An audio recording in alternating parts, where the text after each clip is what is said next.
మనం చదువుకోవాలి. శ్రద్ధగా ఆలోచించండి. మన ప్రభు యేసుక్రీస్తు నామమున మరి ఫేస్బుక్లో, యూట్యూబ్లో వాక్యం వింటున్న పిల్లలందరికీ, ఇక్కడ కూర్చొని మమ్మల్ని వెంబడిస్తున్న పిల్లలకి ప్రభు యేసు నామమునందరికీ నిండు వందనాలండి. దేవుడు మిమ్మల్ని ఆశీర్వదించునుగాక. ఆయన కృపలు మిమ్మల్ని భద్రపరచునుగాక. లేఖనాల్లోనికి మనం వెళ్దామండి. దయచేసి ఈ వాక్యాన్ని వింటున్న మీరు వినడమే కాక విని దాన్ని అనుసరించి నడుచుకోండి.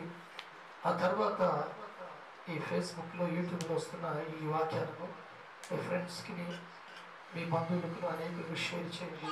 కడవరి దినాలు, ఈ కడవరి దినాల్లో, తెగుల దినాల్లో మనం ఉన్నాము.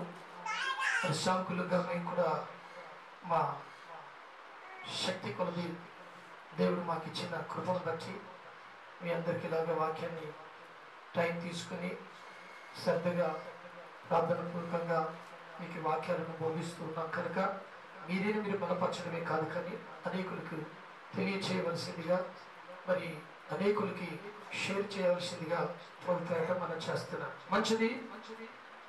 లేఖనాల్లోనికి మనం వెళ్ళినట్లయితే మత్తయి సువార్త 10వ అధ్యాయము 28వ వచనం బాగా గమనించండి. మత్తయి సువార్త 10వ అధ్యాయము 28వ వచనం. మరియు ఆత్మను చంపనేరక దేహమునే చంపువానికి భయపడకుడి గాని ఆత్మను దేహమును కూడా నరకములో నశింపజేయగల వానికి మిక్కిలి భయపడుడి. చిన్న ప్రార్థన చేస్తాను. దయాకనిగిరి కలిగిన మా కన్న తండ్రి, ఈ దయగలిగిన పాదాలకు వందనాలు, కృతజ్ఞతాస్తుతులు. ఎంతవరకు మమ్మల్ని కాపాడి పోషించి నీ కరుణా కటాక్షములు మా పైన ఉంచి మమ్మల్ని ఆదరించినందుకై నీకు కృతజ్ఞతాస్తుతులు తండ్రి. పాటల ద్వారా, వాద్యముల ద్వారా, వాక్యము ద్వారా నీకు మహిమ వచ్చినట్లుగా సహాయం చేయండి. ఇప్పటి వరకు అనేక పాటలు ఆరాధనలో నీకు మహిమ వచ్చింది. వాక్యంలో కూడా నీకు ఘనత కలిగినట్లుగా, వినే వాక్యం, ఈ చదివిన వాక్యం ప్రతి హృదయంలో ఫలించినట్లుగా నీవే నీ ఆత్మతో ఈ దాసుని సులువు చోట మరుగు చేసి మాట్లాడడం యేసు నామమున ప్రార్థన తండ్రి, ఆమేన్. మీరు బాగా గమనించాలి. చాలా ప్రాముఖ్యమైన విషయం ఇది. మీరు అనేకసార్లు విన్నారు, మరొకసారి గుర్తు చేస్తున్నారు. మరియు ఆత్మను చంపనేరక దేహమును చంపువానికి భయపడకుడి గాని ఆత్మను దేహమును కూడా నరకములో నశింపజేయగల వానికి మిక్కిలి భయపడుడి అనిస్తాడు. ఎవరు చెప్తున్నారు ఈ మాటలు? నజరేయుడైన యేసుక్రీస్తు ప్రభువారు చెప్తున్న మాటలు. మత్తయి సువార్త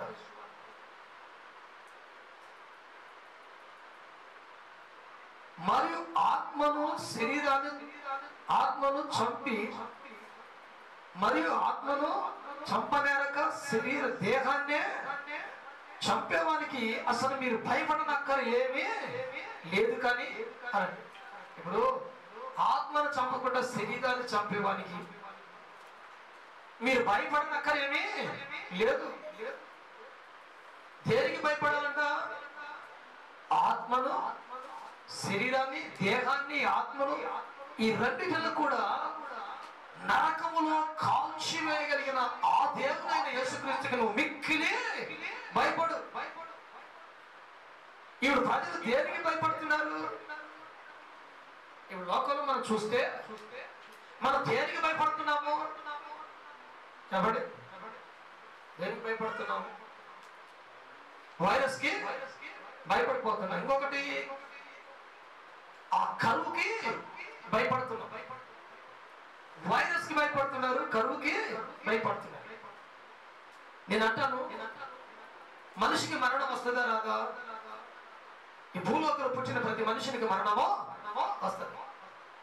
ప్రపంచంలో కరువు రాదా?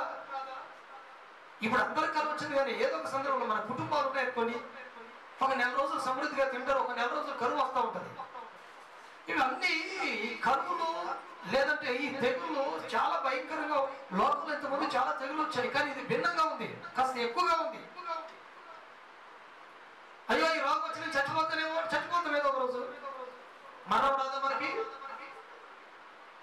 మరణించకుండా తప్పించుకున్న మనుషుడు ఎవడున్నాడు? కీర్తన గ్రంథం అంటాడు కదా, మరణము చూడక పాతాళ వశము కానివాడు ఎవడున్నాడు? ఆ నరుడు బ్రతుకు నరుడెవడు? మరణము చూడక బ్రతుకు నరుడెవడు అంటాడు కీర్తన గ్రంథం అనుకుంటాడు. మాట ఉంటుంది చూడండి, మంచి మాట రాస్తాడు.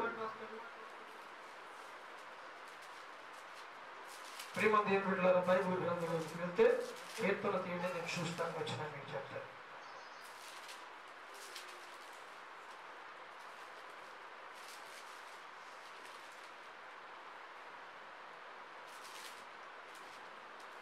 మంచి మాట దేవుడు భక్తుడు అంటాడు.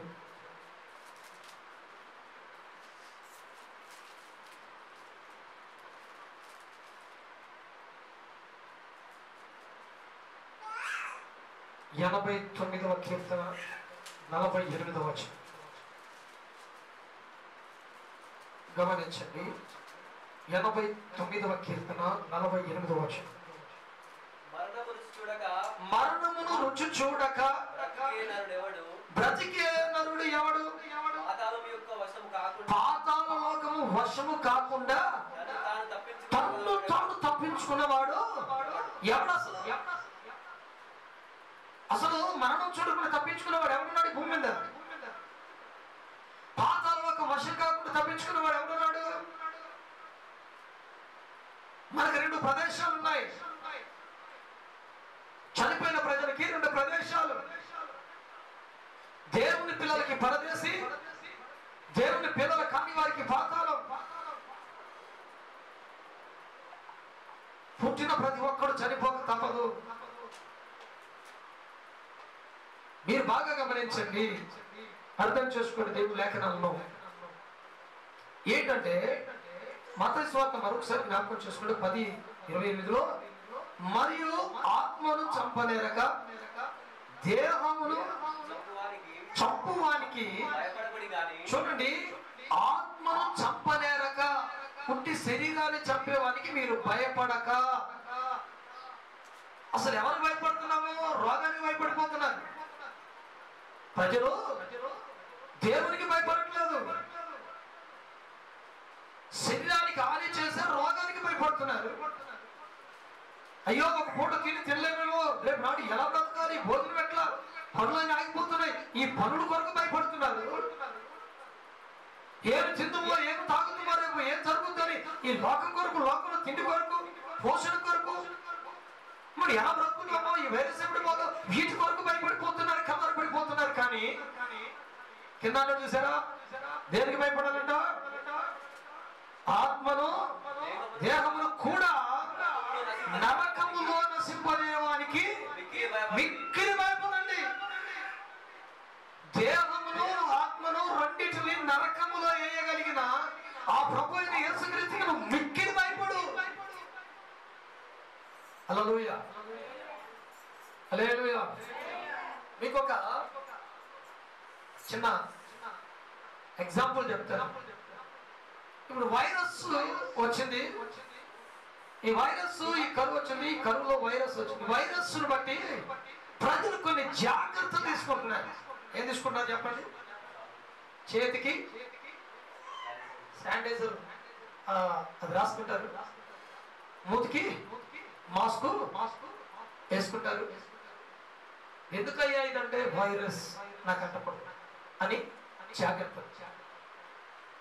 ఏ తెగులు నా చేతులు కూడా నా ఇంటికి రావద్దు, నా దేహానికి రాకూడదు, నా కుటుంబానికి రాకూడదు, నాకు ఏ రోగం రాకూడదు, చేతుల ద్వారా ఏ రోగం రాకూడదు. అందుకే చేతుల్లో శానిటైజ్ చేసుకుని బాగా రుద్దుకుంటూ ఉంటారు. కనుక వాళ్ళ వీళ్ళ మాట్లాడినప్పుడు ఆ తుప్పులు పడి ఏమన్నా నాకు వైరస్ అంటే మూతికి మాస్క్ వేసుకుంటున్నారు. ఎందుకంటే రోగం నాకు రాకూడదు నోటి ద్వారా.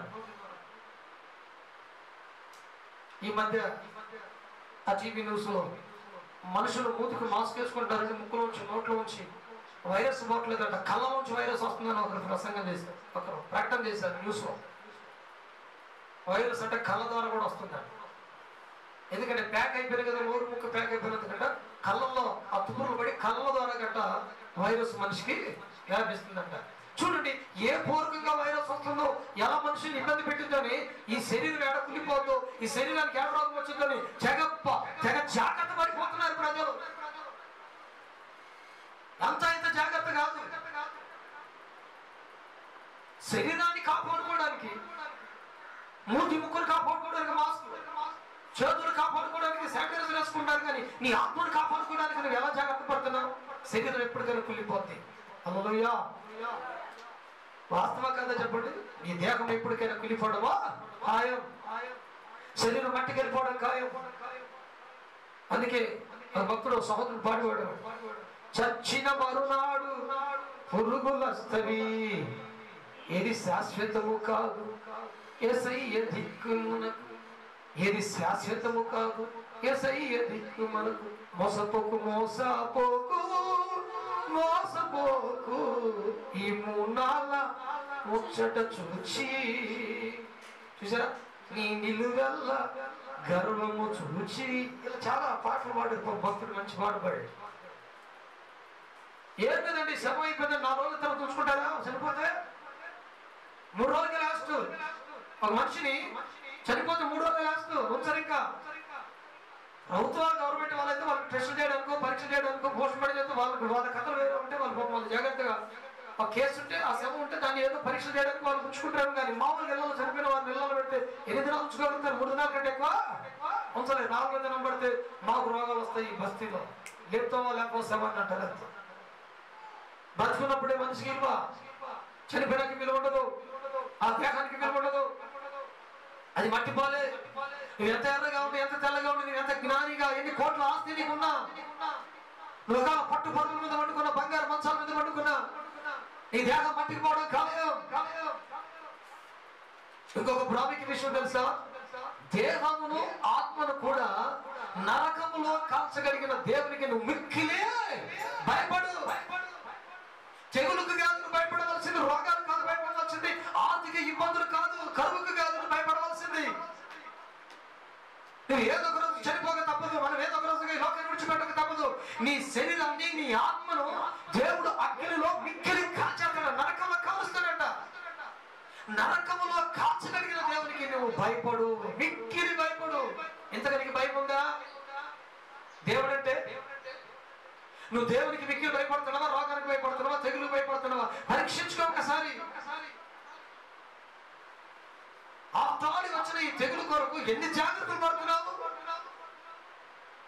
మార్కెట్కి వెళ్తే శుభ్రం, పాలు బయట తెచ్చుకుంటే శుభ్రం చేసుకుంటాం, బయటకి వెళ్ళిపోతే కాలు కడుకుంటాం, చేతులు కడుకుంటాం, మొహం కడుకుంటాం, సబ్బు పెట్టి చేతులు, స్నానాలు చేస్తాం, బట్టలు అక్కడ బయట విడిచేసి బాత్రూమ్ స్నానం చేసి ఇంట్లో కొడతారు, చేతులు బాగా శానిటైజర్ కడుకుంటారు, ముందుకు ఎన్ని జాగ్రత్తలు. రోగం రాకుండా ఇన్ని జాగ్రత్తలు పడితే నీ ఆత్మ నరకంలోకి వెళ్ళకపోయినట్లుగా నువ్వు ఎన్ని జాగ్రత్తలు పడాలి. హల్లెలూయా. నీ ఆత్మ ఆరణ్య అగ్నిలో కాలిపోకున్నట్లుగా నువ్వు ఎన్ని జాగ్రత్తలు తీసుకోవాలి? దేనికి నువ్వు భయపడుతున్నావు? మీకు తెలుసా, ఈ తెగులు వచ్చిన ఈ వైరస్ హాస్పిటల్లో ఉన్న ప్రజలు వేల మంది, చచ్చిపోయేవారు తక్కువ, బాగా ఇంటికి వెళ్ళే వాళ్ళు ఎక్కువ. ఇలాంటి రోగానికి నువ్వు భయపడిపోతున్నావే, కానీ 6 దగ్గరలో కాలిపోతావు, దానికి భయపడవా? లోకాసువార్త 16వ అధ్యాయము 19వ వచనం. లోకాసువార్త 16:19 అనుకుంటా, చూడండి.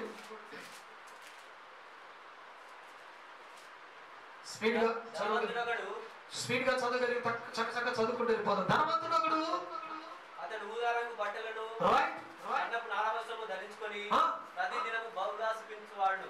ధనవంతుడు ఉన్నాడంట, సన్నటి ఉదారంగా నార బట్టలు వేసుకున్నాడంట, ప్రతి రోజు బహుగా సుఖభోగాలు అనుభవిస్తున్నాడు. ఇంకా లాజరు ఒక దరిద్రుడు ఉండెను, వాడు కురుపులతో నిండిన వాడై ధనవంతుడి ఇంటి వాకిట పడి ఉండి బల్ల మీద పడి రొట్టె ముక్కలతో ఆకలి తీర్చుకున్న కోరెను. అంతేకాక అంతేకాక కుక్కలు వచ్చి నాకెను. ఆ దరిద్రుడు చనిపోయి కొనిపోబడెను. ధనవంతుడు కూడా చనిపోయి పాతి పెట్టబడెను. అప్పుడు అతడు ఇక్కడ మీరు బాగా గమనించండి, పాతాళ వేదన అంటే పాతాళ లోకం అగ్ని ఉండమనే పాతాళ లోకం అగ్నితో మడుచున్న ఆ పాతాళ లోకములో అతడు బాధపడుచు కన్నులెత్తి దూరము నుండి లాజరుని చూచి, ఓ తండ్రివైన అబ్రహామా, నా మీద కనికరపడి తన ఏలు లాజరు ఒక ఏలు కొనను నీళ్ళలో ముంచి నా నాలుకను చల్లార్చుటకు లాజరును పంపుము. నేను ఈ అగ్ని జ్వాలలలో వేదన పడుచున్నానని కేకలు వేసి చెప్పాను. అగ్ని జ్వాలల్లో వేదన పడిపోతున్నాడంట. తిన్నాడు, త్రాగాడు, సుఖభోగాలు అనుభవించాడు, చక్కని వస్త్రాలు కట్టాడు, పేదవాడికి ఇంత సహాయం చేయలేదు, దరిద్రులు ఇంత ఆదుకోలేదు, నీ బల్ల దగ్గర ఇంటి ముక్కలు పడున్నా నీకు ఎదురుగా కనపడే వారికి ఇంత ఆకలింటుంటే వానికి దండ పెట్టలేదు, ఇంత రొట్టె ముక్కలు వేయలేదు, నువ్వైతే నార బట్టలేసు, చండ బట్టలేసు, నువ్వు సుఖభోగాలు తాగుతున్నావు, తింటున్నావు, పక్కన వాడు బలహీనుడై రోగి అయి అతనికి బట్టలు లేకపోతే ఆహారం లేకపోతే ఏం పెట్టలేదు. చివరికి అంత ధనవంతుడై అంత ఆస్తులు అంత సుఖభోగాలు అనిపించిన ఒక్క దెబ్బకే కూలిపోయాడు. మరణం వచ్చింది, లాజరుకి మరణం వచ్చింది, ధనవంతుడికి మరణమో వచ్చి ఇద్దరు చచ్చిపోయారు. కొన్ని దినాల తర్వాత మనం చావాల్సింది, తప్పదది. బ్రతికవాడు ఎవడున్నాడు? ఇందాక చూసాం కదా కీర్తనలో, భూమి మీద మరణమును రుచి చూడక తప్పించుకున్నవాడు ఎవడు లేడు, పాతాళ వాసన కాకుండా తప్పించుకున్నవాడు ఎవడనో లేడు, తను తాను కాపాడుకునేవాడు ఎవడు లేడు, మరణాన్ని కాపాడేవాడు ఎవరు లేడు. చాలా మంది అనుకున్నారంట కిడ్నీ తీసి కిడ్నీ వేస్తున్నాము. కొంతమంది వ్యక్తులు, కొంతమంది డాక్టర్స్, కొంతమంది శాస్త్రవేత్తలు, కొంతమంది పెద్దవాళ్ళు మనం కిడ్నీ తీసి కిడ్నీ వేస్తున్నాము, కన్ను తీసి కన్ను వేస్తున్నాము, పేగులు కట్ చేసి మొత్తం పెట్టి అసలు కొన్ని పేగులు తీసేసి మళ్ళీ వేరే పేగులు ఎక్కించేస్తాడు. చాలా రకాలైన జరుగుతున్న ఊపిరితిత్తులు తీసి వేరే మారుస్తున్నారు. చూడండి, గర్భసంచులు ఒక తల్లి గర్భసంచులు తీసి ఇంకో తల్లికి వేసేస్తున్నారు. రకరకాల ప్రయత్నాలు చేస్తున్నారు. వీళ్ళు కూడా ఒక ఆలోచన వచ్చిందంట, మన ప్రాణాన్ని కూడా గాలిని వెళ్ళని కూడా మనిషి దేహంలో ప్రాణాన్ని వెళ్ళకుండా దీన్ని కూడా బంధించి అసలు మనిషి చనిపోకుండా ప్రయత్నం చేద్దామని ప్రయత్నాలు సగ ప్రయత్నాలు చేశారట.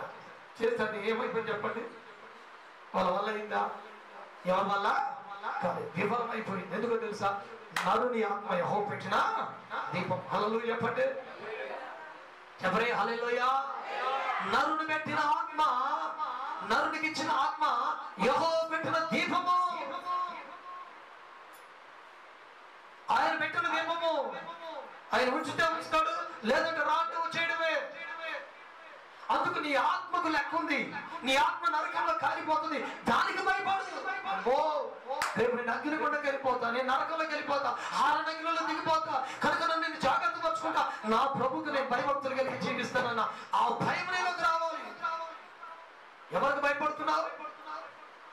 ఒక దెబ్బ కొట్టే మనిషి భయపడుతున్నావా? తిండి లేక 2 రోజులు పస్తుంటే దానికి భయపడుతున్నావా? పస్తుండడానికి భయపడుతున్నావా? ఆర్థిక ఇబ్బందులు భయపడుతున్నావా? కరువుకు భయపడుతున్నావా? ఈ వైరస్ వచ్చిన 4 రోజులు బలహీన పరుచుంది, దానికి భయపడుతున్నావా? లేదు లేదు ప్రియమైన దేవుని బిడ్డలారా, వాటికి కాదు భయపడిన అవసరం లేదు. చనిపోయే వారు కొద్దిమంది ఉన్నారు, బ్రతికే వారు ఎక్కువ ఉన్నారు. హాస్పిటల్ మీరు గమనించండి. ఈ వైరస్ వచ్చిన వారు, నేను అనేది వైరస్ కొరకు భయపడిన అవసరం ఏమి లేదు. ప్రియమైన దేవుని బిడ్డలారా, ఆర్థిక మంది భయపడిన అవసరం లేదు. దేవుడు ఉన్నాడు, ఆయన సహాయం చేస్తాడు. డాక్టర్ల ప్రయత్నం డాక్టర్లు చేస్తున్నారు, వాళ్ళు కూడా మంచి మెడిసిన్స్ ఇస్తున్నారు. చేతనంత వరకు చక్కగా వాళ్ళు కూడా మంచి వైద్యం చేసి ప్రజలు బ్రతికించడానికి వారు ప్రయత్నం చేస్తున్నారు.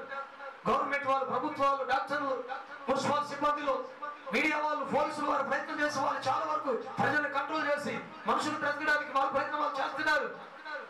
చాలా మంచిది, వాళ్ళ కొరకు మనం అందరం ప్రార్థన చేస్తున్నాం. దేవుడికి వాళ్ళకి మంచి ఆరోగ్యాలు ఇవ్వాలని, వారిని దేవుడు దీవించాలని, నాయకుల్ని, పెద్దలను ప్రభు ఆశీర్వదించాలని మనం ప్రార్థన చేస్తున్నాం. ప్రభు మాట్లాడుతున్న మాట మనం గుర్తు చేసుకుంటే, వైరస్ లేకుంటే ఏదో వచ్చినా ఈ ఆర్థిక మందుకు కాకుండా భయపడవలసి, ప్రభుకు భయపడు, ప్రభుకు భయపడు. దేహాన్ని చంపడానికి కాదు, దేహాన్ని చంపడానికి, ఆత్మను చంపనేరక దేహానికి చంపడానికి నువ్వు మీకు భయపడనక్కర్లేదు. కానీ దేహమును ఆత్మను రెండింటిని నరకంలో కాల్చడానికి నువ్వు మిక్కిలిగా భయపడు. నరకంలో కాల్చేస్తాడంట, అక్కడ అగ్ని ఆరదు, పురుగు చావదు. యుగములంట దానికి సంవత్సరాలే కానీ నెలలే కానీ తేడా ఉండదు. నెలలు సంవత్సరాలు దానికి డేట్ ఉండదు, దానికి ఇన్ని పరిమితి ఉండదు. మన జీవితానికి పరిమితి ఉంది, మన జీవితానికి ఒక లెక్క ఉంది, మన ప్రాణానికి ఒక లెక్క ఉంది. ఎంత చెప్తాం మన లెక్క? మన ప్రాణానికి లెక్క ఎంత? 100 ఏళ్ళు అంటారు. ఎంత మన ఆయుష్కి లెక్క? 100 ఏళ్ళు అంటారు. బైబిల్ చెప్తుంది 60, బలం ఎక్కువ ఉంటే 80. ఒకవేళ ప్రభు కటాక్షిస్తే 100 అనుకుందాం. ఆ తర్వాత ఆత్మ వెళ్తే నరకానికి వెళ్ళాలి, లేదా పరలోకానికైనా వెళ్ళాలి. మరి నీ ఆత్మ నరకానికి తీసుకెళ్లే దేవుడికి భయపడుతున్నావా? నీ ఆత్మను పరలోకానికి తీసుకెళ్లే దేవుడికి భయపడుతున్నావా? లేకుంటే లోకంలో వాటి వరకు భయపడుతున్నావా? దేనికి నువ్వు భయపడుతున్నావు? నీ భయం దేనికి? నిత్య నరకాగ్నిలో కాల్చే నీ దేహాన్ని దేవుడికి నువ్వు ఆత్మను నిత్య నరకాగ్నిలో కాల్చే దేవునికి మిక్కిలి కచ్చకచ్చ వణుకుతూ భయపడాలి. ఆయనకి ఇష్టమైన క్రియలు చేస్తూ ఆయన బిడ్డగా నువ్వు జీవించాలి. నరకములో కాల్చే దేవునికి భయపడు. బైబిల్ గ్రంథంలోకి రండి. హబక్కూకు గ్రంథంలో నుంచి ఆ లేఖనాల్లో 3వ అధ్యాయం 1వ వచనం నుంచి కాస్త చివరి దాకా కొంచెం మాటలు చదివితే మీరు బాగా గమనించారు. హబక్కూకు అనే ఒక మంచి భక్తుడు, ఈయన గురించి కొన్ని మాటలు రాయబడి ఉన్నాయి. మీరందరూ శ్రద్ధగా ఆలకించారు. 3వ అధ్యాయం 1వ వచనం. ప్రవక్తయగు హబక్కూకు చేసిన ప్రార్థన, యెహోవా నిన్ను గూర్చిన వార్త విని నేను భయపడుచున్నాను. ఏం చేస్తున్నాడంట? వింటున్నారా దేవుని పిల్లలారా? జాగ్రత్తగా వెళ్ళండి. హబక్కూకు ప్రవక్త ఒక గొప్ప వ్యక్తి, ఒక మనిషి, లేకుంటే ఒక ప్రవక్త, ఒక మంచి దైవజనుడు, లేకుంటే ఇంకొక విశ్వాసి. మనందరికి సంబంధించిన లేఖన భాగం మాటలు ఇవి. ఒక భక్తుడు ఏమంటున్నాడు? హబక్కూకు ఏమంటున్నాడు? నిన్ను గూర్చిన వార్త వినగా నాకు భయమో పుట్టుచున్నది. అయ్యా, నీ గురించి నేను వింటే నాకు భయం వేస్తుంది. అయ్యా, నువ్వు సామాన్యమైన దేవుడు కాదు. మనుషులు నిత్య నరకాగ్నిలో కాల్చగలిగిన దేవుడు, సముద్రం మీద నడవగలిగిన దేవుడు. ఆయన నోట 2 అంచులు గల ఖడ్గము, వాడి గల ఖడ్గం వెళ్తుందంట. హల్లెలూయా. ఎన్ని చదువునాయనా? యెహోవా సంవత్సరములు జరుగుచుండగా నీ కార్యములు నూతనపరచుము. రైట్. సంవత్సరములు జరుగుచుండగా దాన్ని తెలియజేయుము.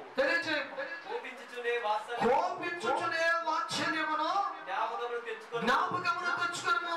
దేవుడు తేమాలో నుండి బయలుదేరుచున్నాడు. ఎక్కడి నుంచి? తేమాలో నుంచి దేవుడు బయలుదేరుచున్నాడు. పరిశుద్ధ దేవుడు పారానులో నుండి వేంచేయుచున్నాడు. ఆయన మహిమ ఆకాశమండలమంతయు కనబడుచున్నది. ఆకాశమంతా ఎత్తుగా ఆయన మహిమ కనబడుతుంది. చిన్న దేవుడు కాదు. హల్లెలూయా. ఆయన మహిమ ఆకాశమంతా ఎత్తుగా కనబడుచున్నది. మహిమ గల దేవుడు. అందుకే బైబిల్ గ్రంథంలో యేసుక్రీస్తు గురించి చెప్పని మాట ఏంటో తెలుసా? మన ప్రభు అయిన యేసు యెహోవా దేవుడి గురించి చెప్పని మాట, ఆకాశం ఆయన సింహాసనము, భూమి ఆయన పాదపీఠం. మరి ఇంత గొప్ప దేవుడికి నువ్వు భయపడవా? రోగానికి భయపడతావు, తెగులకు భయపడతావు, ఆర్థిక ఇబ్బందులు భయపడతావు, జలుబు దగ్గులకు భయపడతావు, ఒక తిండి లేకపోతే భయపడతావు. రేపేం జరుగుతుంది? రేపటి గురించి భయపడతావు. బైబిల్ ఉంది, రేపటి గురించి చింతించకు. నువ్వు రేపేం జరుగుతుందో నీకు తెలీదు. నీ జీవమే పాటిది. రేపటి గురించి కాదు, ఏమో జరుగుతుందో కాదు, రేపటి గురించి కాదు, నీ ఆత్మ గురించి ఆలోచన చేయి. దేవునికి భయపడు. దేశానికో లోకానికో కాదు, కానీ వస్తున్న పత్రమాలు కాదు, కానీ నువ్వు దేవునికి భయపడు. హల్లెలూయా. చూడండి, ఆకాశం ఎత్తైన మహిమ అంటారు. ఇంకా భూమి ఆయన ప్రభావంతో నిండి ఉన్నది. భూమంతా ఆయన ప్రభావంతో నిండి ఉన్నది. సూర్యకాంతితో సమానమైన ప్రకాశము కనబడుచున్నది. సూర్యకాంతమైన ప్రకాశం ఆయన దగ్గర, ఆయన మీద కనబడుచున్నది. ఆయన హస్తముల నుండి కిరణములు బయలుదేరి, ఆయన హస్తముల నుండి కిరణములు బయలు వెలుచున్నవి. ఆయన చేతుల నుంచి కిరణాలు బయలు వెళ్తున్నాయంట. అచ్చట ఆయన బలము దాగి ఉన్నది.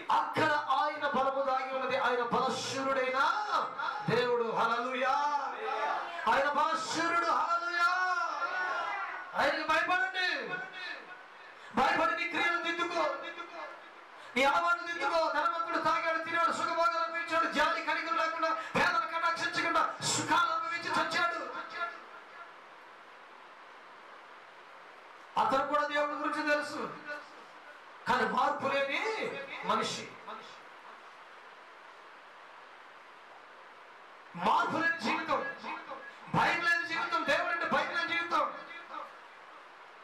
కొంతమంది అంటారు దేవుడు ఎక్కడ ఉన్నాడయ్యా, తినాలి, తాగాలి, చావాలంటే. చచ్చిన తర్వాత తెలుస్తుంది ఒక ఆట. నాతో కొంతమంది ప్రశ్నలు వేశారు కొన్ని చోట్ల. నీ వెళ్ళి పరలోకం చూసావా, నరకం చూసావా అన్నారు. కొంతమంది ఇలాగే వేస్తారు మూర్ఖపు ప్రశ్నలు. భక్తుడైన ఏసన్న గారు కూడా ఒక ఆయన ప్రశ్న వేశాడంట. ఒక ఎవరొస్తాడు, ఏమని ప్రశ్న వేశాడంటే, యేసుక్రీస్తు ప్రభు ఉంటే నాకు చూపించు అన్నాడంట. నేను నమ్ముకుంటాను అన్నాడు. ఎంత మంచి ప్రశ్న. యేసు ప్రభు నాకు చూపించు. ఏసన్న గారు అన్నగారు అన్నారంట, రోగశుద్ధి కలిగిన వారు ధన్యులు, వారు దేవుని చూస్తారని బైబిల్ చెప్తుంది నాన్న. అయ్యా పాస్ గారు ప్రసంగాలు వద్దండి, మాకు దేవుడు ఉన్నాడు అన్నావు కనుక నువ్వు ఆయన ఉంటే నాకు చూపి, నేను యేసుప్రభు నమ్ముకుంటా. అరే బాబు, నేను చెప్పేది నీకు అర్థం కావట్లేదా? హృదయశుద్ధి కలిగి భక్తి కలిగి ఉంటే ప్రభువును చూస్తావయ్యా, బైబిల్ అని చెప్తుంది. మేము అలాగే ఉన్నాం, దేవుడిని చూసాము, ఎందుకు ఇలా మాట్లాడుతున్నావు? అది కాదు, నువ్వు ప్రసంగాలు వద్దు నాకు. నువ్వు దేవుడు ఉన్నాడు అన్నావు, ప్రభు ఉన్నాడని ఇంతవరకు ప్రసంగాలు చేసావు. ఏసీ ఉన్నాడు అన్నావు, భక్తి కలిగి దేవుడు గొప్పవాడు, ఆయన ఉన్నవాడు, ఆయన కనిపిస్తాడు, బాగానే సువార్త చెప్పే ప్రకటనలు ప్రసంగాలు చేసి ఇప్పుడు దాకా ఇవన్నీ మాకు చెప్పద్దు, నాకు యేసు ప్రభు ఉంటే ఇప్పుడు నాకు చూపి నేను నమ్ముకుంటానంట. చెప్తే ఏమేంటారా బాబు, నీకు తల్ల మెదడు లేదు అన్నాడంట. ఏం లేదు, ఈ తల్ల మెదడు లేదు. చెప్తే అర్థం చేసుకునేదంటే నా తల్ల మెదడు ఉంది అన్నాడు. ఏమన్నాడు ఆ కుర్రాడు? అంటాడు అన్నగారు చేసిన గారితో, నా తల్ల మెదడు ఉంది అన్నాడు. అప్పుడు ఈయనకు బాగా ఆలోచన వచ్చి దైవజనుడికి అన్నగారికి, నీ తల్ల మెదడు ఉంటే నాకేదో చూపి అన్నాడు. నీ తల్ల మెదడు నాకు చూపి. నీ తల్ల మెదలేదురా బాబు అని నేను అంటున్నా. లేదు లేదు, నా తల్ల మెదడు ఉంది అంటాడు.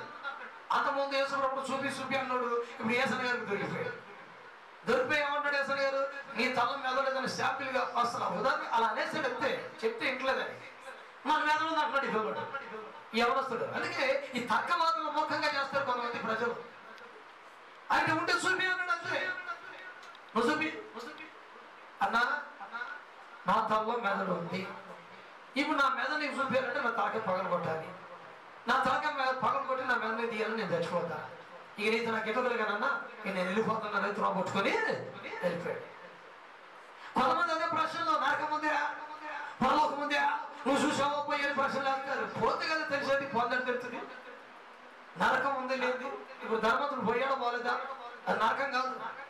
నరకం ఫైనల్లో ఉంది, ఇప్పుడు కాదు. అది ప్రకటన అందరూ ఉంటుంది. ఫైనల్ నరకం అగ్ని జ్వాలలో, అది పాతాళంలో ఒక వేదన పడే స్థలం. అది నిత్య నరకాగ్ని కాదు. అది నిత్య నరకాగ్ని ఎప్పుడు తెలుస్తుంది మనకి? నిత్య నరకాగ్ని ఎప్పుడు వస్తుంది? తీర్పు దినాన యేసుప్రభు తీర్పు తీర్చి అప్పుడు నిత్య నరకాగ్ని మండుచున్న అగ్ని కూడా వేస్తాడు. అది యువజీవులు కాలుతూ ఉంటుంది, అక్కడి నుంచి వాడు తప్పించుకోలేడు. ఇది పాతాళంలో ఒక వేదన కలిగే స్థలం. ఇది కొద్ది దినాలు మాత్రమే, కొన్ని సంవత్సరాలు తీర్పు జరిగేంత వరకు వాడు అక్కడ కావాలి.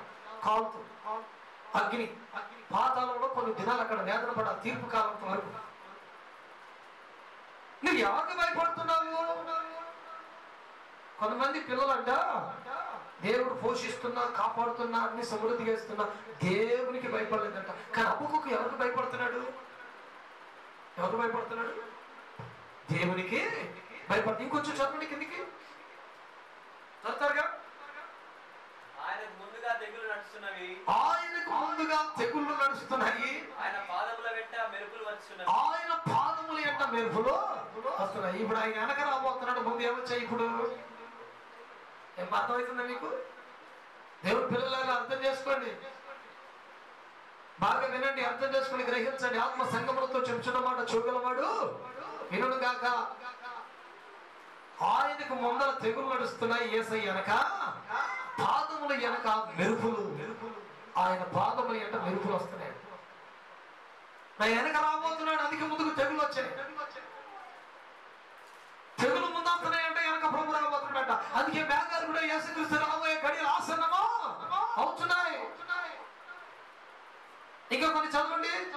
ఆయన నిలువబడగా ఆ, భూమి కంపించును. ఆయన నిలబడగా భూమి కంపించును. ఆయన చూడగా జనులందరూ ఆయన చూడగా జనులందరూ ఇటు అటు తొలగుదురు. ఇటు అటు తొలగుదురు.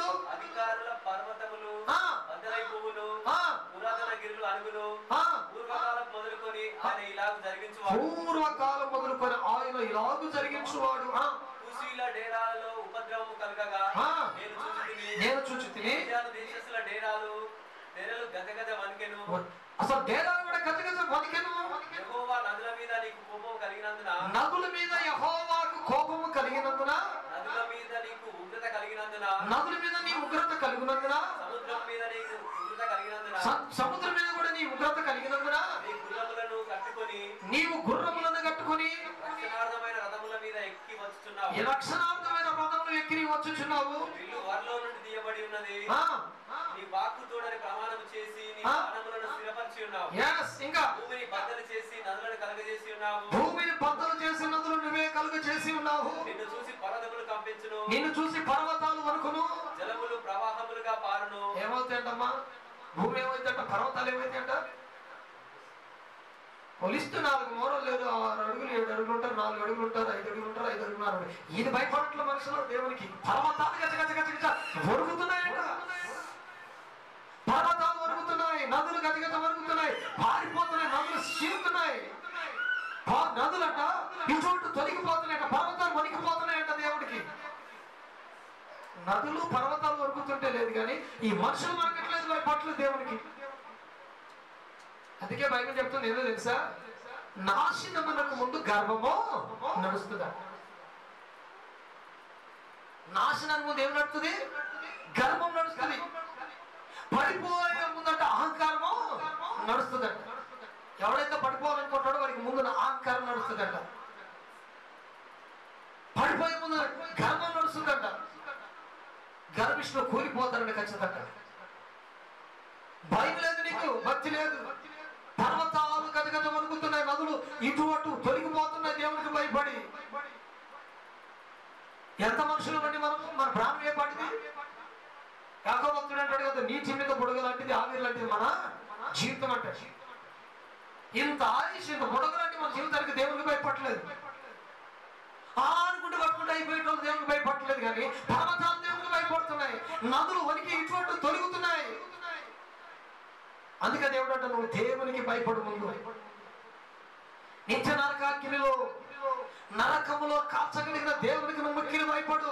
అందుకే హబక్కూకు అంటాడు, చదవడికి నీకు ఇంకా సముద్రాగాధము పోషించుచు తన చేతులు పైకెత్తెను. నీ ఈటెలు తలతలలాడగా సంచరించు నీ బాణముల కాంతికి భయపడి సూర్య చంద్రులు తమ నివాసములో ఆగిపోదురు. ఏమాగిపోతున్నారు? ఎవరు ఆగిపోతున్నారట? సూర్య చంద్రులు తమ నివాసములోనే ఆగిపోయారు. కదలంటే వాళ్ళు కూడా సముద్రము చేతులెత్తి ఘోషిస్తుందంట. సముద్రాలు కూడా చేతులెత్తి ఆయన బాణములు వీట ఎదురికి వణుకుతున్నాయి. సూర్య చంద్రులు అంట వారి గుడారంలో వారు అక్కడ ఆగిపోతుంట, కదలంట. ఇటు ఇంత రోషగల దేవుడు, ఇంత భయంకరమైన దేవుడు, శక్తి కలిగిన దేవుడికి మనుషులు భయపడలేదు. ఇంత వైరస్ కి భయపడిపోతున్నారు, ఇంత ఆర్థిక మందికి భయపడుతున్నారు కానీ దేవుడికి ప్రజలు భయపడట్లేదు. ఆలోచించండి ఒకసారి. నిత్య నరకాగ్నిలో కాల్చగలిగిన దేవునికి నువ్వు లోబడి భయపడి జీవించు. నిత్య నరకాగ్నిలో కాల్చే దేవునికి భయపడు. ఇంకా చదివితే బహు రౌద్రము కలిగి భూమి మీద సంచరించుచున్నావు. నువ్వు బహు రౌద్రం కలిగి భూమి మీద సంచరించుచున్నావు. మహోగ్రుడవై జనములను అనగదొక్కుచున్నావు. మహోగ్రుడవై జనములను అనగదొక్కుచున్నావు. జనాన్ని అనగదొక్కుచున్నాడంట రౌద్రుడైపోయి దేవుడు. ఇంకా నీ జనులను రక్షించుటకు నీవు బయలుదేరుచున్నావు. నీ జనులను రక్షించుటకు నువ్వు బయలుదేరుచున్నావు. నీవు నియమించిన అభిషక్తుని రక్షించుటకు నువ్వు బయలుదేరి వస్తున్నావు. దుష్టుల కుటుంబములలో ఉండకుండా వారి తలను మెడను ఖండించి వారిని నిర్మూలం చేయుచున్నావు. బీదలను రహస్యముగా మృంగివేయవలనని ఉప్పొంగుచు నన్ను పొడిచివేయుటకై తుఫాను వలె వచ్చి యోధుల తలల్లో రాజు యొక్క ఈటెలను నాటుచున్నావు. నీవు సముద్రమును తొక్కుచు సంచరించు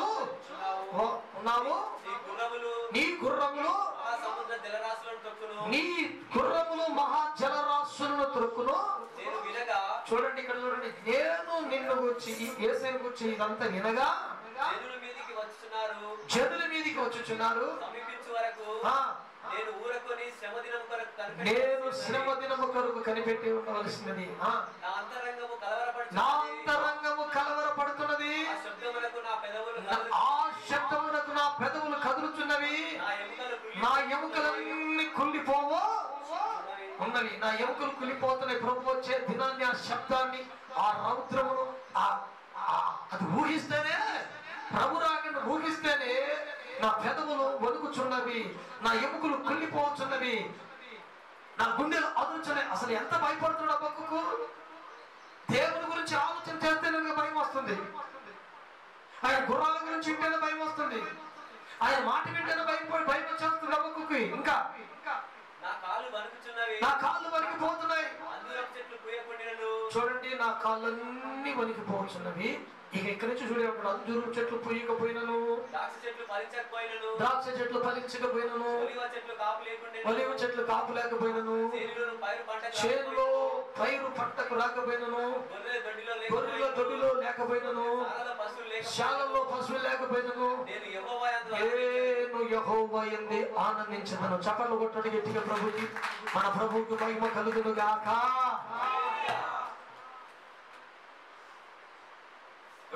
పంట లేకపోయినా ఆనందిస్తాడంట, గొర్రెలు లేకపోయినా ఆనందిస్తాడంట, శాలలో పశువులు లేకపోయినా ఆనందిస్తాడంట, అంజూరు చెట్టు పులిగిపోయినా ఆనందిస్తాడు. ఎవరు బట్టి ఆనందిస్తావయ్యా? నా రక్షణకర్త అయిన నా దేవుని బట్టి నాకు ఆనందం. ఆయన చూస్తే నాకు భయం వేస్తుంది, నా ప్రభుని బట్టి నేను ఆనందపడుతున్నా. ఆయన నాకు ఏదన్నా తిని లేకపోయినా పర్వాలేదు, ఒక పూట తిని ఒక పూట ఫస్ట్ పడుకునే నాకు పర్వాలేదు, కానీ నా దేవుని బట్టి నాకు ఆనందం. ఆయన లేకపోతే నేను లేను. ఆయన మహా ఉగ్రత రాబోతుంది కనుక నేను ఆయన బట్టే సంతోషిస్తానంటున్నాడు. ఆయనకి నేను భయపడుతున్నాడు, అబ్బకు దేవునికి భయపడుతున్నాడు. హల్లెలూయా. మనం ఎవరు భయపడుతున్నావు? ఎవరు భయపడుతున్నావు? రోగానికా? ఒక దెబ్బ కొట్టే మనిషికా? ఆలోచించండి ఒకసారి. ఇంకొక మాట కూడా చెప్తాను, గమనించండి. ఇర్మియా గ్రంథం 9వ అధ్యాయం 1వ వచనం. రండి. నా జనులలో హతమైన వారిని గురించి రైట్, నేను దివారాత్రము కన్నీరు విడిచినట్లు నా తల జలమయమైన 9:1 ఇర్మియా గ్రంథం 9:1. చెప్పు. నా జనులలో హతమైన వారిని గురించి రైట్, నేను దివారాత్రము కన్నీరు విడిచినట్లు నా తల జలమయముగాను నా కన్నులు కన్నీళ్ళ ఊటగాను ఉండును గాక. నా జనులందరూ వ్యభిచారులను, నా జనులందరూ వ్యభిచారులను, ద్రోహుల సమూహమునై ఉన్నారు. ద్రోహుల సమూహమై ఉన్నారు. ఎవరంట ఇల్లు? శ్రద్ధగా వినండి, ఎవరంట ఇల్లు? నా జనులు. ఈయనకు భయం లేదు. హబక్కూకు గజ గజ గజ గజ వణుకుతూ ఉన్నాడు. ఇక్కడ ప్రజలు, తన ప్రజలైన వీళ్ళు ఏం చేస్తున్నారంట? ఈయనకు భయం లేదు. ఏం చేస్తున్నారంట వీళ్ళు? మరోసారి గమనించండి. నా జనులందరూ వ్యభిచారులై ద్రోహుల సమూహమై ఉన్నారు. ఇంకా పాఠశాలలో బస నాకు దొరికిన ఎంత మేలు. నేను నా జనులను విడిచి వారి అందరిని తొలగిపోవదును. అబ్బా, చూసారా? బాటసారుల దగ్గర ఇందు కావాలంటే ఆత్మ సంకల్పంతో చెప్పుచున్న మాట చెవిగల వాడికి నేను గాక. ఏం కావాలంటే దానికి ఇతర బాటసారులతో ఇందు కావాలంట. ఇందు ఉంటేనంట ఇప్పుడు నా జనాలను విడిచిపెట్టేస్తానంటాడు. వీళ్ళు ఏం చేస్తారంట? నా జనాలను విడిచిపెట్టేస్తాను. నాకు బాటసారుతో మంచి విందు దొరికితే చాలు. ఎవరెక్కడ ఇందు చేస్తాడు, ఎక్కడ ఎవడు తిండి పెడతాడు, ఎక్కడ ఎవడు భోజన పదార్థాలు పెడతాడు, వీడంతా ఆ దాని కొరకు ఆశపడుతున్నాడంట. దేవుని బిడ్డ ఆ తిండి పోతున్నాడై అలాంటి విందుల కొరకు వీడు ఆశపడి ఇక్కడ దేవుని పిల్లలు విడిచిపెట్టి వాళ్ళ దగ్గరికి వెళ్ళిపోతాడంట. నా జనాన్ని విడిచి నేను వాళ్ళ దగ్గరికి వెళ్తానంటున్నాడు. వ్యభిచారయ్యాడంట, ద్రోహుల సమూహం అయిందంట. ఆహా, మంచి ఇందు ఉంటది, నా ప్రజలు విడిచిపెట్టి వాళ్ళ దగ్గరికి వెళ్ళిపోయి ఆ విందులని పాల్పొందుదును, బాగా తిని త్రాగుదును అని అంటాడు దేవుని బిడ్డ. విషయమై రోజునము అంగలార్పణలు చేయుదును, అరణ్యములలో మేత స్థలమును బట్టి విలాపము చేయుదును, అవి పాడాయను సంచారము చేయువాడు ఎవడు లేడు, పశువుల అరుపులు వినబడవు, ఆకాశ పక్షులను జంతువులను పారిపోయి ఉన్నవి అవి తొలగిపోయి ఉన్నవి, యెరూషలేమును పాడు దిబ్బగాను, ఇక్కడ మీరు బాగా గమనించండి, యెరూషలేము పాడు దిబ్బగాను నక్కలకు చోటుగాను నేను వాటిని చేయుచున్నాను. హల్లెలూయా. యెరూషలేము పాడు దిబ్బగా మార్చబడిపోయిందంట, నక్కలకు నివాస స్థలముగా నేను వాటిని చేయబోతున్నాను. మీరు ఆలోచిస్తున్నారు ఇప్పుడు జరిగేది. యెరూషలేం మందిరం మూతపడింది, యెరూషలేం మూతపడిపోయింది, యెరూషలేం ఆగిపోయింది. అక్కడ పనులు లేవు, పూజలు లేదు, పునస్కారాలు అన్నీ ఆగిపోయాయి. యెరూషలేం మందిరం అంతా మూతపడిపోయింది. మన నక్కలు కనపడ్డాయంట, యెరూషలేం మందిరం దగ్గర నక్కలు తిరిగాయంట. అదంతా పాని కూడా పాకారాలు కట్టబడిపోయింది, అదంతా పాండిపుగా మార్చబడిపోయింది. దేవుడు చేశాడు యెరూషలేం. అక్కడ బలులు అర్పణలు ఇప్పుడు లేవు. బాగా గమనించాలి. ఇప్పుడు మన పరిస్థితి ఏంటి? ఇప్పుడు మనకున్న ఈ పరిస్థితి ఏంటి? మందిరాలు ఏమైపోయాయి? మందిరాల్లో ధూపం ఏమైపోయింది, ప్రార్థనలు ఏమైపోయింది, ఆరాధనలు ఏమైపోయినాయి, స్తుతి ప్రార్థనలు వాక్యాలు ఏమైపోయినాయి? సమస్తము నిలిచిపోయాయి. మరి ఆయన కోపాగ్నికి తాళగలిగిన వాడు ఎవడు? క్లోజ్ అయిపోయాయి మందిరాలు.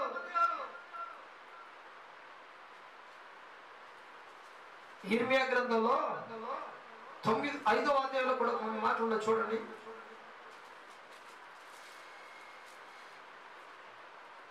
ఇర్మియా 5వ అధ్యాయం 1వ వచనంలో కూడా ఉంటాయి చూడండి కొన్ని.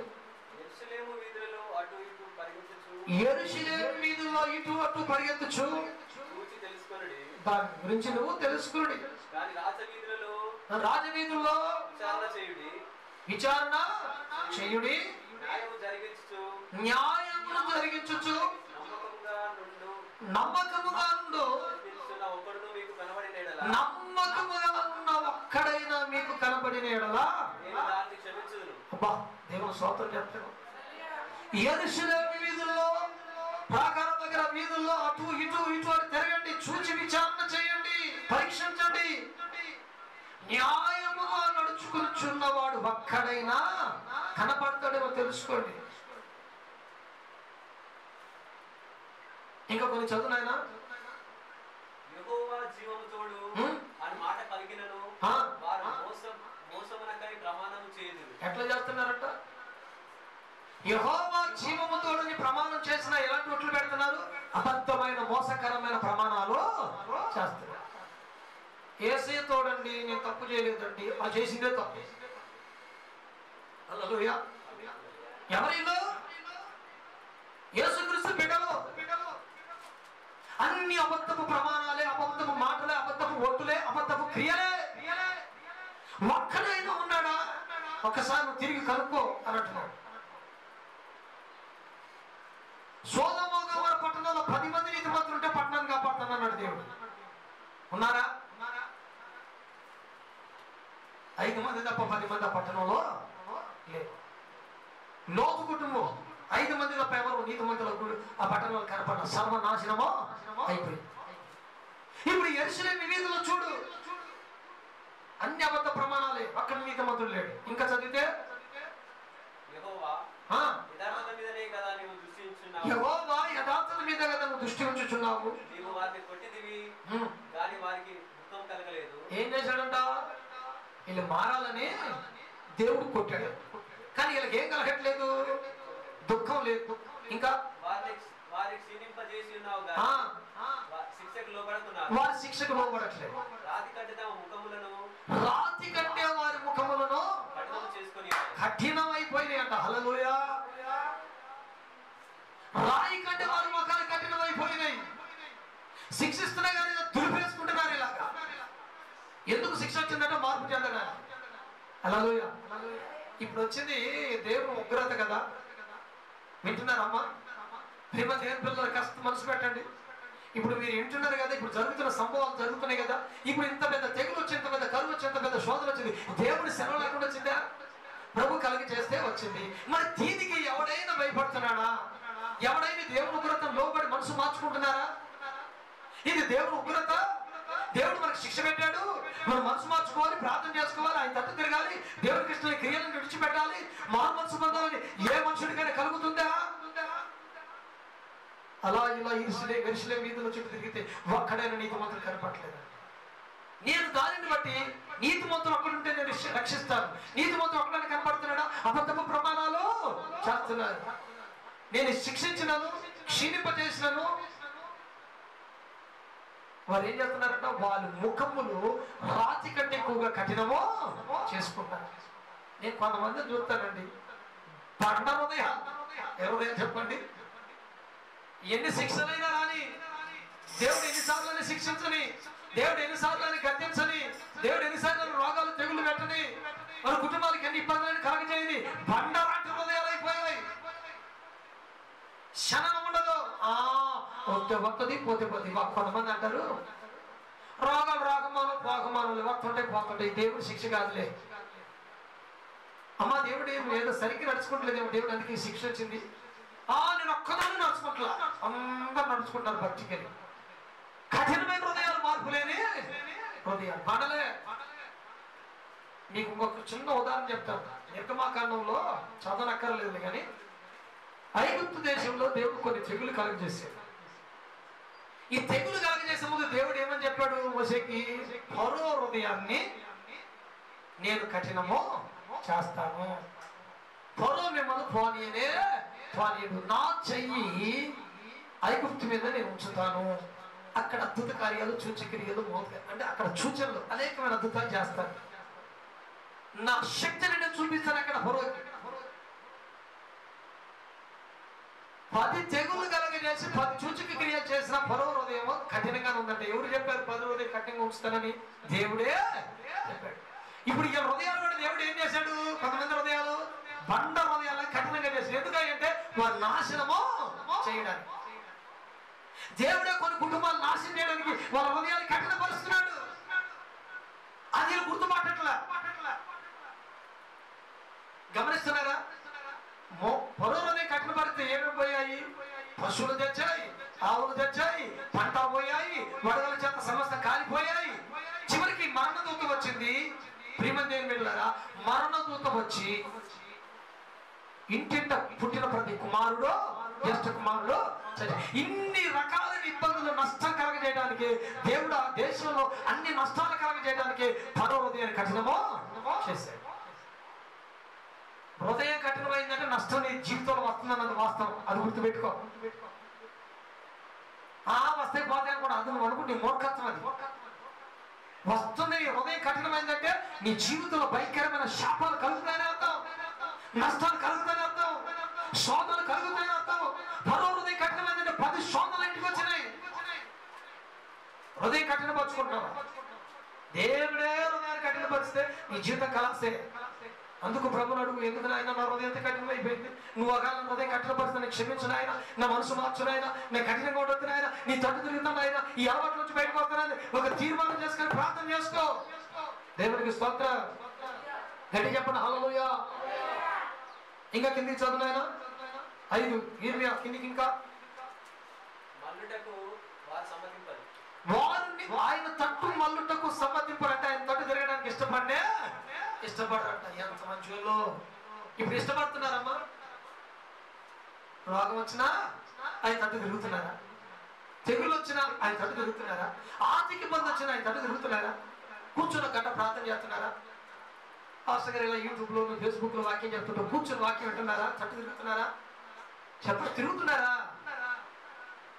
పిల్లలారా, వాక్యం అంటున్న ప్రతి దేవుని పిల్లలారా, మీరు దేవుని తట్టు తిరుగుతున్నారో లేదో, మీ పిల్లలు తిరుగుతున్నారో లేదో, మీ భర్త తిరుగుతున్నాడో లేదో, మీ భార్య తిరుగుతుందో లేదో ఒకసారి మీరే పరిశోధన చేసుకోండి. వారు ఆయన తట్టు తిరుగుట ఇష్టపడట్లేదు. కొట్టాడంట, క్షీణింపజేశాడంట, సమస్యలు పెట్టాడంట, అయినా వారు ఆయన తట్టు తిరుగుట ఇష్టపడనే ఇష్టపడట్లేదు. ఎందుకంటే వారి ముఖము రాతి వలె కఠినమైపోయింది, రాయి వలె కఠినమైపోయింది. ఇంకా చదువునైనా అనుకోండి, మీరు ఎన్నిక లేని వారండి మార్గమును తమ దేవుని న్యాయ విధిని ఎరగక బుద్ధిహీనులై ఉన్నారు. ఏమై ఉన్నారంట? దేవుని న్యాయ విధులు ఎరగక వీళ్ళు బుద్ధిహీనులై ఉన్నారు. ఇంకా గనులైన వారి యొద్దకు పోయేదను, వారితో మాట్లాడేదను, వారి యెహోవా మార్గములను తమ దేవుని న్యాయ విధిని ఎరిగిన వారై ఉండరు కదా అని నేను అనుకుంటున్నాను. అయితే ఒకడు తప్పకుండా వారు కాడిని విరిచిన వారు గాను కట్లను తిరుగు వారి గాను ఉన్నారు. వారు తిరుగుబాటు చేసి బహుగా విశ్వాసఘాతకులైరి. ఏమయ్యారంట? వారు తిరుగుబాటు చేసి విశ్వాసఘాతకులై ఉన్నారు. కనుక వారు తిరుగుబాటు చేసే ప్రజలయ్యారంట దేవుని మీద. ఇప్పుడు కూడా చాలా మంది ఏమంటారు, అక్కడక్కడ దేవుడు ఎందుకు తెగులు పంపించాలి, మేమే రోజుకారు తెచ్చుకో తినేటోళ్ళం, ఆదివారం సాయంత్రం అనుకోండి ఇంటికి వచ్చేవాళ్ళం, ప్రభు ఎంత పెద్ద రోగాలు పెట్టాడు, తెగులు పెట్టాడు, కరువు వచ్చేసింది, కాటకాలు వచ్చేసాయి, అంత ఇబ్బంది అయిపోయింది అని దేవుని మీద సనుక్కునే వాళ్ళు చాలా మంది. నువ్వు సనుక్కోవడం కాదు తల్లి, దేవుని బిడ్డ, దేవుని కుమారుడు, సనుక్కోవడం కాదు, నిన్ను నువ్వు దిద్దుకోవడం ప్రారంభించు. దిద్దుకుంటే ఇలాంటివి రావు. నువ్వు దిద్దుకుంటే ఇలాంటి శోధనలు నీకు రావు. ఒకరిని దిద్దుకుంటే ఇలాంటి శోధనలు కూడా నీకు ధైర్యం వస్తుంది, విశ్వాసం వస్తుంది, భక్తి కలుగుతుంది. ముందు నీ క్రియలు దిద్దుకో, సనుక్కోవడం కాదు, తిరుగుబాటు చేయడం కాదు దేవుని మీద. ఇంకా చూడండి, వారు తిరుగుబాటు చేసి విశ్వాసఘాతకులైరి. అరణ్యము నుండి వచ్చిన సింహము వారిని చంపును, అడవి తోడేలు వారిని నాశనం చేయును, సింహపులి వారి పట్టణముల యొద్ద పొంచి ఉండును, వాటిలో నుండి బయలుదేరి ప్రతి వాడును చీల్చబడును. నీ పిల్లలు నన్ను విడిచి దైవము కాని వాటికి, చూడండి, నీ పిల్లలు నన్ను విడిచి దైవము కాని వాటికి ప్రమాణం చేయుదురు, నేను వారిని తృప్తిగా పోషించినను, వారు వ్యభిచారం చేయొచ్చు, వేశ్యల ఇళ్ళలో గుంపులుగా కొడుదురు. అమ్మా ఎంత మంచోళ్ళు. ఇవాళ నెట్టేసి పెట్టాలండి మరి, చెప్పండి మీరు పిల్లలారా, ఒకసారి ఆలోచించి నెట్టేసి పెడతారంటే దేవుడు. దేవుడు ఏం చేశాడంట? ఇప్పుడు కరువు వచ్చింది మీకు, ఇప్పుడు కరువు వచ్చింది మనకి. ఈ కరువులో దేవుడు ఏం చేస్తాడట? తన పిల్లల్ని తృప్తిగా పోషిస్తాడు. వైరస్ వచ్చింది, కరువు వచ్చింది, కరువు వచ్చి వైరస్ వచ్చిన ఈ పరిస్థితుల్లో వారు తృప్తిగా పోషిస్తున్నాడు. అప్పుడు ఈయన ఏం చేస్తున్నారంట? పిర్రుగా తిని వ్యభిచారం చేయటకు యేసుల కొంపలకు గుంపులు గుంపులుగా చంచుకుంటున్నారంట. హల్లెలూయా. ఈ మధ్య ఒక వార్తల్లో ఒక దేశంలో ఈ ప్రభుత్వాలు, గవర్నమెంట్ వాళ్ళు ఏం చేశారంటే, ఎవరు ఎక్కడ ఏం చేస్తున్నారని ఒక కెమెరా, అంటే చిన్న హెలికాప్టర్ లాగా ఉంటుంది, అది దాన్ని పైకి పంపించి ఇలా వీధులన్నీ తిప్పుతున్నారు. ఎవరెవరు బయటకు వస్తారా, వాళ్ళ మీద వాళ్ళ గొడవ చేద్దాము, ఎక్కడ గుంపులుగా జనం కూర్చుంటారని చిన్న కెమెరా, హెలికాప్టర్ అంటే చిన్న కెమెరా, హెలికాప్టర్ ఇంటి తిప్పుతూ ఉంటుంది. చిన్న కెమెరా హెలికాప్టర్లో చిన్న హెలికాప్టర్ లాగా ఉంటుంది, దాన్ని పెట్టి తిప్పుతూ ఉంటారు వీధుల్లో. గవర్నమెంట్ వాళ్ళు, పోలీసులు వాళ్ళు తిప్పుతున్నారు. ఇలా తిప్పుతున్న సందర్భంలో ఏం జరిగిందంటే, ఇలా తిప్పుతూ ఒక గ్రామం దగ్గర, ఒక సిటీ చిన్న బస్తీలో ఇలా తిప్పుతూ అలా కొంచెం ఆ చెట్ల దగ్గరికి ఇలా తీసుకెళ్తే ఆ చెట్ల పొందలు అయితే కూర్చున్నారు ప్రేమికులు. ఎవరు చెప్పండి? ఇద్దరు ప్రేమికులు కూర్చున్నారు. వాడు వల్ల పడేసుకున్నాడు అమ్మాయి వాడు వల్ల పడుకుంటు,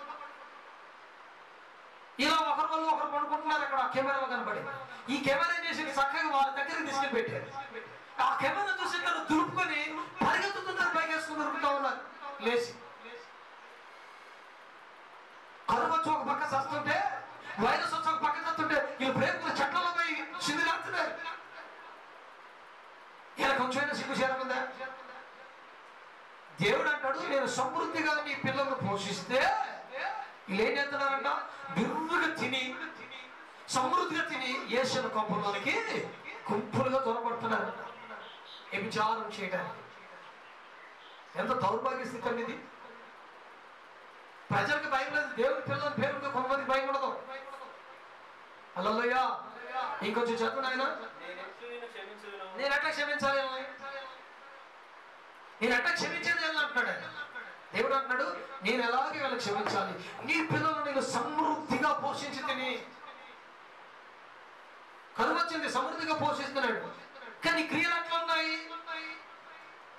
వ్యభిచారం చేస్తున్న తప్పు కాదు, అది ఒక్కడే తప్పు కాదు, చాలా ఉంటాయి జీవితంలో. సమృద్ధిగా ఈ కరువు నేను పోషిస్తుంటే నేను ఎలా బ్రతుకుతున్నా దేవుని కొరకు అది ఆలోచన చేయాలి. అది ప్రాముఖ్యం మనకి. ఇంకా చదువునైనా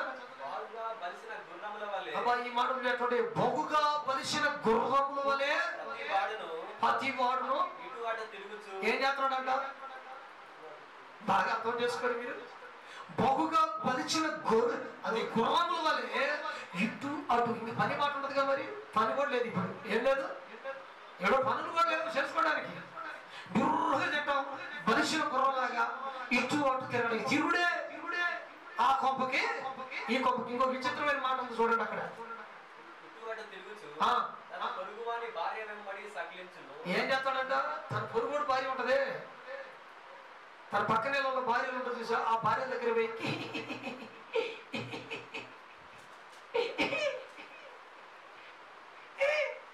బాగున్నావా ఎట్లా.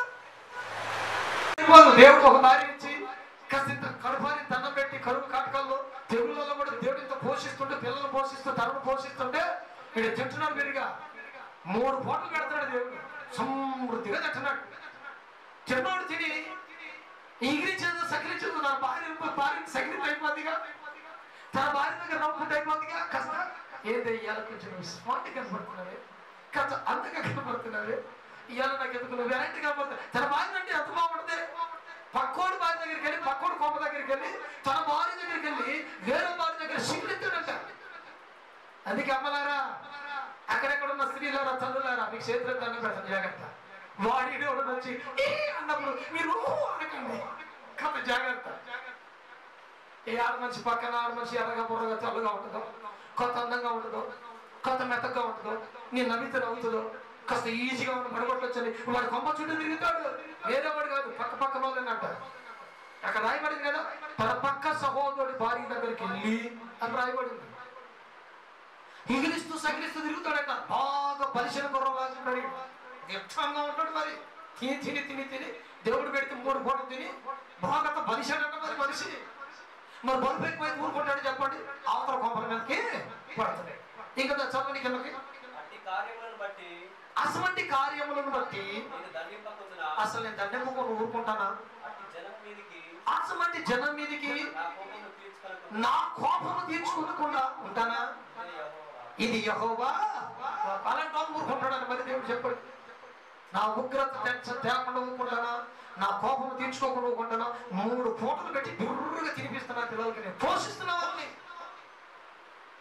మరి ఏ పనులు పనికిమాల పనులు? దేవునికి భయపడలేదు వీళ్ళు. దేవునికి స్తోత్రం, హల్లెలూయా. గట్టి చెప్పండి హల్లెలూయా.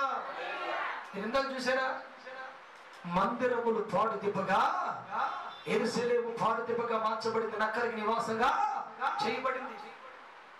దేవుడు కోపానికి వచ్చిందండి. ప్రజలు కూడా ఏం చేస్తున్నారు? నేను ఏసై బిడ్డను అంటున్నారు, అబద్ధ ప్రమాణం చేస్తున్నారు. నేను ఏసై బిడ్డను అంటున్నారు, తప్పులు చేస్తున్నారు. నేను ఏసై బిడ్డను అంటారు, ఇష్టమైన క్రియలు చేస్తున్నారు. అందుకు దేవుడు ఏం చేశాడు తెలుసా? ఇప్పుడు అదే అంటాడు కదా 5వ అధ్యాయంలో ఇర్మీయా గ్రంథంలో, నువ్వు ఇటు అటు తిరిగి చూడు యెరూషలేము వీధుల్లో ఎక్కడైనా నీతిమంతుడు లేడు, యథార్థమంతుడు లేడు. ఇలాంటి రోజు బట్టి నా కోపం తెచ్చుకోకుండా ఉండలేదు కదా. అందుకే ఇప్పుడు దేవుడు ఉగ్రత వచ్చింది. ఏం చేసి చెప్పండి, మందిరాల్లో దేవుని పిల్లల మీద కూడా ఆయన ఉగ్రతను చూపిస్తాడు. వీళ్ళు అంటారంట, నేను యెహోవా బిడ్డను, నేను యేసయ్య బిడ్డను. దేవునికి స్తోత్రం కలుగును గాక. చెప్పడం చెప్పండి. ఇంకొక మాట కూడా ఉంది, చూస్తాను ఒక్క నిమిషం. 27 అనుకుంటా, 7వ అధ్యాయం అనుకుంటా. చూడండి, అది కూడా చదవండి. ఇర్మీయా గ్రంథం 7వ అధ్యాయం కూడా చదవండి, ముగిస్తారు త్వరగా. 1వ వచనం, యెహోవా యొద్ద నుండి నీవు యెహోవా మందిర ద్వారమున నిలబడి ఈ మాట అక్కడ ప్రకటించు. యెహోవాకు నమస్కారం చేయటకై ఈ మార్గములో పడి ప్రవేశించు యూదా యెహోవా మాట మీరందరూ వినండి. సైన్యముల అధిపతి ఇశ్రాయేలు యొక్క దేవుడు నాకు యెహోవా ఇలాగ సెలవిస్తున్నాడు, నేను ఈ స్థలమును మిమ్మల్ని నివసింపజేయనట్లు, ఈ స్థలములో మిమ్మల్ని నేను నివసింపజేయనట్లు మీ మార్గములను మీ క్రియలన్నిటిని ఏం చేయాలంట? దిద్దుకొనుడి. ఏం దిద్దుకోవాలి? యెరూషలేము వీధుల్లో నుంచి యెహోవా మందిరంలోకి వస్తున్న యూదావారులారా, నా మాట ఆలకించండి. మీరు దీంట్లోకి రావాలంటే, ఈ మందిరంలో ప్రవేశించాలంటే, ఈ ద్వారంలోకి రావాలంటే, ఈ ఆలయంలో ప్రవేశించాలంటే, ఈ యెరూషలేము అడుగు పెట్టాలంటే మీ మార్గములను దిద్దుకోండి. ఏం దిద్దుకోవాలంట? మార్గంలో దిద్దుకుంటారు నాయనంటే బలిసిన గుర్రమై కొంపలో జరబడుతుంటే ఇంకేం చెప్పాలి చెప్పండి? ఎగిరించుకుంటా కొంపలో జరబడుతున్నారు. ఏషల కొంపలో వ్యభిచారం చేస్తున్నారంట, అబద్ధపు మాటలు మాట్లాడుతున్నారు, అబద్ధ సాక్ష్యాలు పలుకుతున్నారంట, చెడు క్రియలు చేస్తున్నారంట. ఇక్కడ ఇంకా కొన్ని మంచి మాటలు ఉంటాయి. 7వ అధ్యాయం ఇంకా చదువునాయన. ఈ స్థలము యెహోవా ఆలయము. ఏం చూసారా? ఏమంటారు? ఈ స్థలము యెహోవా ఆలయము, ఈ స్థలము యెహోవా ఆలయము, ఈ స్థలము యెహోవా ఆలయము, ఈ స్థలము యెహోవా ఆలయము, ఈ స్థలము యెహోవా ఆలయము అని మీరు చెప్పుకొచ్చున్నారు. ఇది మీరు చెప్పుకుంటారు. ఏమంటారు దేవుడి మందిరం గురించి? అమ్మా ఇది మా ప్రార్థన మందిరం, అమ్మా ఇది మా ప్రార్థన మందిరం, ఇది మా చర్చి, ఇది మా గుడి, ఇది మా మందిరం అంటారంట. ఈ మోసకరమైన మాటల ముందు ఈ మోసకరమైన మాటలు మీరు ఆధారం చేసుకోవద్దు. అలాగనగా మీ మార్గములను మీ క్రియలను మీరు యథార్థంగా ముందు వాటిని చక్కపరుచుకుని న్యాయం చేయమన్నాడు, అన్యాయం చేయమన్నాడు. ముందు ఇది నా దేవుడి మందిరం, ఇదే హో మార్గం, ఇదే హో మందిరం, ఇదే హో మందిరం, అది కాదు ముందు మాట్లాడాల్సింది. ముందు నీ మార్గములను నువ్వు దిద్దుకో, నీ క్రియలు దిద్దుకో, నీ అలవాట్లు దిద్దుకొని ఎదుటి వారి ఎడల, పొరుగు వారి ఎడల నీవు న్యాయమే చెయ్యి. ఇక్కడేమో న్యాయం చేయమన్నాడు. 5వ అధ్యాయంలో ఏముంది? పొరుగు వారికి ఏం చేస్తున్నారంటే వీళ్ళు 5వ అధ్యాయంలో పొరుగు వారికి ఏం చేస్తున్నారంట? పొరుగు వారి వారికి గాలాలో వేస్తారు. హల్లెలూయా. ఇక్కడ చూస్తే ఏం చేస్తున్నాడు? 7వ వచనంలోకి వచ్చి కాడికి పొరుగు వాని ఎడల న్యాయం చేయగానే పొరుగు వానికి అన్యాయమో నువ్వు చెయ్యొద్దంటే. దేవుడి మందిరం నా మందిరం, ఇది యెహోవా మందిరం నువ్వు వరకు చెప్పుకుంటాం కాదు. దేవుడికి స్తోత్రం. ఇంకొంచెం చదువునాను. బాధింపకయు నిర్దోష రక్తము చిందింపకయు దేవునికి స్తోత్రం కలుగును గాక. హల్లెలూయా. ఇంకొక మాట చెప్పి ముగిస్తాను. మత్తయి సువార్త చూడండి 24:28. ఒక మాట చదువుకొని ముగించుకుందాం. మత్తయి 24:28 చదువుకుందాం. 48 24:48.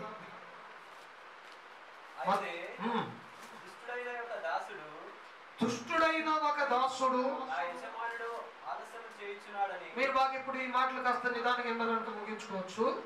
దుష్టుడైన ఒక దాసుడు నా యజమానుడు ఆలస్యము చేయించున్నాడని తన మనసులో అనుకుని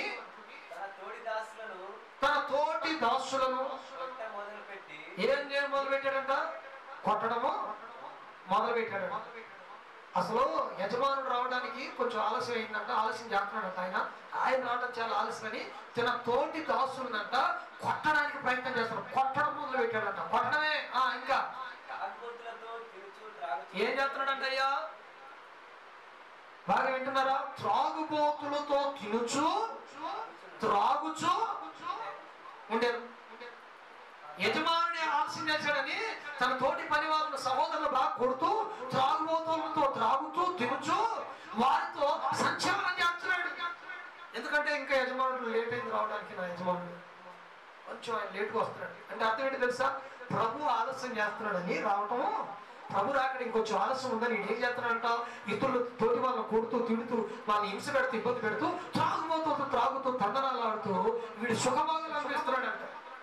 ఆయన కొంచెం లేటుగా వస్తాడే నా యజమానుడు అని. ఏమి సాదృశ్యం అనుకున్నారు? ఇది ప్రభు రాకడికి సాదృశ్యమైన మాటలు. ఏసే రాకడ ఆలస్యం అవుతుందని వీడు ఇతరులు కొడుతూ తిడుతూ తోటి వాళ్ళని కొడుతూ తిడుతూ అంట తాగుతూ తిందుతూ తైతక్కలాడుతున్నాడంట. ఇంకా చదువునైనా ఆ దాసుడు కనిపెట్టని దినములలో వాడు అనుకోని సమయంలో వాడి యజమానుడు వచ్చి వాడిని వారిని నరికించి ఏసుదారులతో కూడా వారిని పాలు నియమించు. ఇంకా అక్కడ ఏడుపును పండ్లు కొరుకుడనే ఉండు. ఏముండిందంట? అక్కడ ఏడుపు పండ్లు కొరుకుట ఉండను. తన యజమానుడు వచ్చిన సంగతి గ్రహించలేదంట. వాడికి తెలియని సమయంలో దేవుడు వచ్చాడంట. హల్లెలూయా. ఒక్కసారి నేను పరీక్షించుకో. ఎవరికి భయపడుతున్నావు నువ్వు? అసలు నీ భయం ఎవరికి ఉంది? వైరస్ భయపడుతున్నావా? తెగులు భయపడుతున్నావా? ఆర్థిక ఇబ్బందులు భయపడుతున్నావా? మనుషులకు భయపడుతున్నావా? రోగానికి భయపడుతున్నావా? ఏదో ఒక రోజు మన దేహం మట్టికెళ్ళిపోవాలి, మన ఆత్మ నరకానికన్నా పరలోకానికి వెళ్ళాలి. కనుక నీ ఆత్మ నరకానికి వెళ్ళకుండా పరలోకానికి తీసుకెళ్ళి నరకం తప్పించి పరలోకం తీసుకెళ్ళి దేవుడికి భయపడు. ఇది వాస్తవం. ఇవన్నీ ఆర్థిక ఇబ్బందులు వస్తాయి, కరువులు పోతాయి. వైరస్ మందు కనిపెడుతున్నారంటే కనిపెడతారు, వస్తుంది. లాక్డౌన్ ఎత్తేయబడితే కొన్ని రోజులు అయితే మళ్ళీ యథాప్రకారం పనులు జరుగుతాయి. ఇవన్నీ మామూలే. ఏసీ రాకడికి సూచనలు ఇవన్నీ తెగుళ్ళు. అందుకే అబ్బకుక్కలు ఉంది కదా, ఆయనకు ముందర తెగుళ్ళు వస్తున్నాయి. ఆయన ముందర తెగుళ్ళు వస్తాయి, ఆయన పాదంలోకి మెరుపులు వస్తున్నాయి. ఇవన్నీ వస్తాయి. కానీ మనం భయపడవలసింది దేవునికి భయపడాలి. నరకము తప్పించే, నరకంలో కాల్చగలిగి అగ్నిగుండంలో తప్పించగలిగిన దేవునికి భయపడాలి. ఈ లోకంలో ఉన్న వాటి కొరకు కాదు. నీ క్రియలు ఎలా ఉన్నాయి? ఎవరికి భయపడుతున్నావు? ఎలా నడుచుకుంటున్నావు? ఒకసారి నువ్వు పరీక్షించుకో. దేవుని మాటలు దీవించును గాక. ఆమేన్. మన హృదయంలో ఈ వాక్యము ఫలింప చేయను గాక. ఆమేన్. ప్రేమ దేవుళ్ళారా, చిన్న ప్రార్థన చేసుకుందాం. మీరు ఉన్న పాటను తాడవచ్చు, కళ్ళు మూసుకుందాం. దయగలిగిన తండ్రి, ప్రేమ కలిగిన దేవుడు, ఎంత చక్కగా నేను మాతో మాట్లాడగలుగుతున్నాను. శరీరమును ఆత్మను చంపనేరక శరీరాన్ని చంపువానికి భయపడకుడు, కానీ ఆత్మను శరీరాన్ని నరకములో కాల్చువానికి మిక్కిలి భయపడమంటాడు. మిక్కిలి అది వణుకుతూ భయపడాలి. అబ్బకు అందుకే వణుకుతున్నాడు, భయపడుతున్నాడు. ప్రభు ఏది ఉన్నా లేకపోయినా, పైరున్నా లేకపోయినా, పండ్లు ఉన్నా లేకపోయినా, చేతులు పంట లేకపోయినా, గొర్రెలు లేకపోయినా, పశువులు లేకపోయినా, ద్రాక్ష చెట్లు కాయలుగా ఏది లేకపోయినా, నా రక్షణకర్త అయిన నా దేవుని బట్టే నేను సంతోషపడను. ఆయన గురించి వార్త విన్నప్పుడు నాకు భయం పుడుతుంది. నా పెదవులు వణుకుతున్నాయి, నా కాళ్ళు కుళ్ళిపోతున్నాయి, నా కాళ్ళు వణుకుతున్నాయి. నిజంగా నువ్వు ఆయన భయపడవా? నేను సమృద్ధిగా పోషిస్తున్నాడు, సమృద్ధిగా కాపాడుతున్నాడు, తినడానికి ఆకర్షిస్తున్నాడు. ఇటు అటు ఆ కొప్పకి ఇటు అటు చెగిలించుకుని తిరుగుతున్నావా? చేయకూడని పనులు, త్రాగుబోతులతో విందులు చేస్తున్నాడంట. ఎదుటి వాడిని కొడుతున్నాడంట, హింసిస్తున్నాడంట. అనుకోని గడిలో యేసు ప్రభు వచ్చాడు, వాడి తల నరికించాడు. ఆ నామకాంతులతో పాటు, యేసుదారులతో పాటు వాడిని నరకంలో వేసాడు. అక్కడ ఏడుపు పండ్లు కొరుకుంటూ ఉందంట. అగ్ని ఆరులో పురుగుచ్చా. అందుకెళ్ళాలని ఆశపడుతున్నావా?